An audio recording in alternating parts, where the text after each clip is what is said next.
Hello friends, तो बात करें अगर मार्केट के बारे में तो एक ही चीज़ निकल कर आ रही है कि भाई अभी निफ्टी 1000 पॉइंट और फॉल कर सकता है। ठीक है, तो यहाँ पे आप लोग क्लियरली देख सकते हो, यहाँ पे आज भी निफ्टी लगभग 0.15% डाउन जाके बंद हुआ है। तो आज मुझे लग रहा था यहाँ पे, जब यहाँ पे घूम रहा था ना, तो मुझे लग रहा था कि 24,500 के ऊपर जाकर बंद हो जाएगा, तो थोड़ा सा रिलैक्स था मैं वहाँ पे। ठीक है, लेकिन कोई बात नहीं।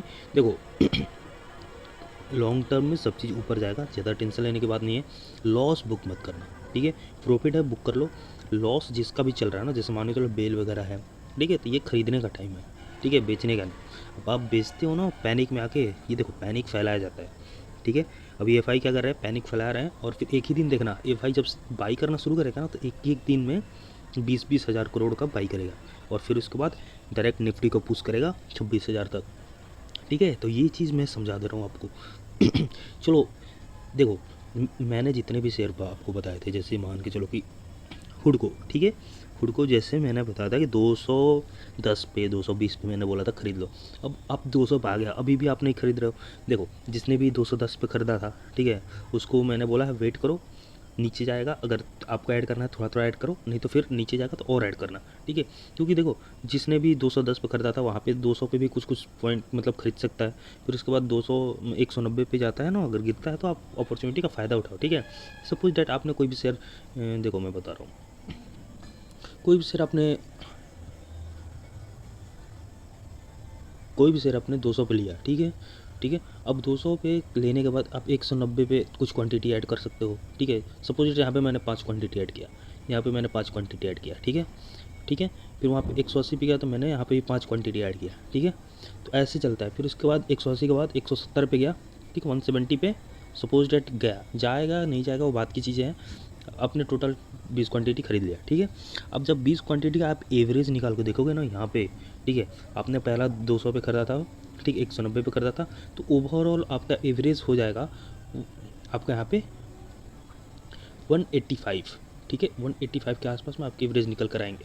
और देखो क्या होता है ना, कि जैसे कि मान के चलो 170 पे जो आपने खरीदा था, तो पुल बैक जो आता है ना वहाँ से, तो वहाँ से जब रिवर्स मिलेगा ना, तो सीधा एस से भागता है, ठीक है। तो 185 अचीव होना बहुत ईजी हो जाता है, ठीक है। तो ये चीज़ आप मतलब लॉस में नहीं रहोगे एक तरह से। दूसरा चीज़ है कि आप धीरे धीरे बाई कर रहे हो, तो इसमें आप ट्रैप भी नहीं हो पा रहे हो, ठीक है। इस आई बी की तरफ बाई करो, ठीक है।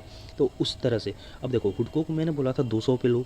अब 200 का जब तक ये लेवल ब्रेक नहीं करता है, देखो अभी तक के 2 दिन में क्या हुआ, 200 के नीचे गया, फिर उसके बाद आज आज गया था, ठीक है, लेकिन वहाँ से रिटेस्ट किया और रिटेस्ट करके फिर से ऊपर आया, ऊपर आके फिर क्लोजिंग दिया 200 के ऊपर, ठीक है।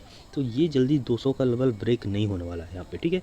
तो ये चीज़ मैं बोल रहा था बहुत पहले से आप लोग को, और आप लोग इस चीज़ पर अगर ध्यान नहीं दोगे तो फिर बहुत बड़े लॉस में जाओगे, ठीक है। क्योंकि हाँ, एक चीज़ बोलूँगा कि जैसे RVNL जो है, ठीक है, IRFC में जो लोग फंसे हुए हैं वो RVNL में अगर शिफ्ट करना चाहते हैं तो वो मौका अच्छा है।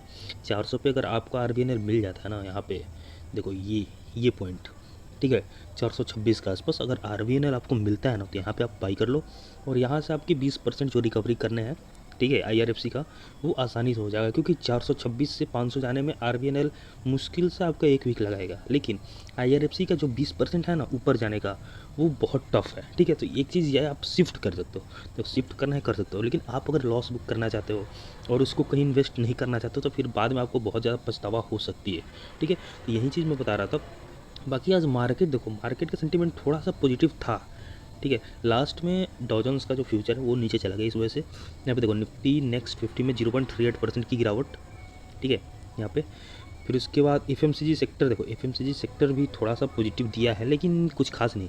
सबसे बढ़िया चला IT सेक्टर, यहाँ पे IT सेक्टर देख सकते हो, IT सेक्टर 2.38% की पॉजिटिव यहाँ पे देखने को मिली है IT सेक्टर में, ठीक है। बाकी देखो एक ही चीज़ बोलूँगा, लॉन्ग टर्म पे सब चीज़ ऊपर जाएगा। यहाँ पे देखो कुछ कुछ पॉइंट ऐसा है ना कि उसमें बढ़ोतरी अच्छा खासा हुई है, लेकिन कुछ कुछ जैसे कि आपकी स्मॉल कैप मिड कैप वगैरह हो गए, इसमें आपकी बढ़ोतरी देखने को मिलेगी, ठीक है। लेकिन लार्ज कैप में थोड़ा सा आज मार्केट डाउन था, और ऊपर से PSU सेक्टर भी थोड़ा सा डाउन था। यहाँ पे मैं दिखा दे रहा हूँ, देखो ऑयल एंड गैस सेक्टर भी डाउन था, और PSU सेक्टर भी लगभग 0.95 यानी 1% के आसपास में डाउन चल रहा था, ठीक है। तो एक ही चीज़ बोलूँगा यार, देखो लॉन्ग टर्म पे सब चीज़ ऊपर ही जाएगा, ठीक है। और अगर आप निफ्टी अगर 23,000 पे भी गिर जाए, 22,000 पे भी गिर जाए, तो पैनिक नहीं होना है, क्योंकि वहाँ से रिकवरी करने में मुश्किल से 1 वीक लगेगा, फिर से 24,000 पे आ जाएगा, ठीक है। फिर उसके बाद एक मंथ लगेगा, आप 26,000 पे पहुँच जाएगा, ठीक है। तो इतना जल्दी पैनिक मत हो।